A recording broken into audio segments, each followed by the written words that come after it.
குலசேகரப்பட்டினத்தில் விண்வெளி பூங்கா தொழில் பூங்கா அமைய இருப்பது விண்வெளித்துறையின் முக்கிய மைல்கல் என்று விஞ்ஞானி தாவி வெங்கடேஸ்வரன் விளக்கம் அளித்துள்ளார். இப்போ குலசேகரப்பட்டினத்தில் ஏற்படக்கூடிய அந்த ராக்கெட் ஏவுதளம் என்ன அப்படின்னு சொல்லி பார்த்தீங்க அப்படின்னு சொன்னா, பெரிய ராக்கெட் அங்கேருந்து ஏவ முடியாது.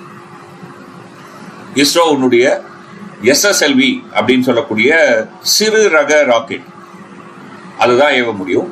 அதுவும் குறிப்பாக தென் திசையை நோக்கி ஏவும் போதுதான் அங்கிருந்து பயன்படுத்த முடியும். ஆனா பெரும்பாலான சிறிய ரக செயற்கைக்கோள்களை அந்த திசையில தான் பூமியை சுத்த விடணும் என்பதுதான் எதிர்பார்ப்பு.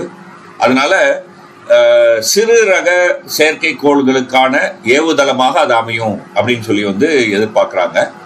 இஸ்ரோவுக்கு மட்டுமல்ல, இப்போ தனியார் மயமாக்கம் அதனுடைய பகுதியாக பல்வேறு விதமான ஸ்டார்ட் அப்ஸ் உருவாகிருக்கு. இப்போ அக்னிகூல் இந்த மாதிரி நிறைய பேர் பண்ணியிருக்காங்க இல்லையா, அவங்க எல்லாமும் இந்த குலசேகரப்பட்டினத்தை தான் மையமா வைத்து செயல்பட போறாங்க என்பதுதான் எதிர்கால எதிர்பார்ப்பு. இந்த அடிப்படையில தான் இந்த பூங்காவை பற்றி நான் பார்க்கிறேன். உண்மையிலேயே ஒரு முக்கியமான ஒரு மைல்கல், ஒரு முக்கியமான ஒரு முன்னெடுப்பு என்று நான் பார்க்கிறேன்.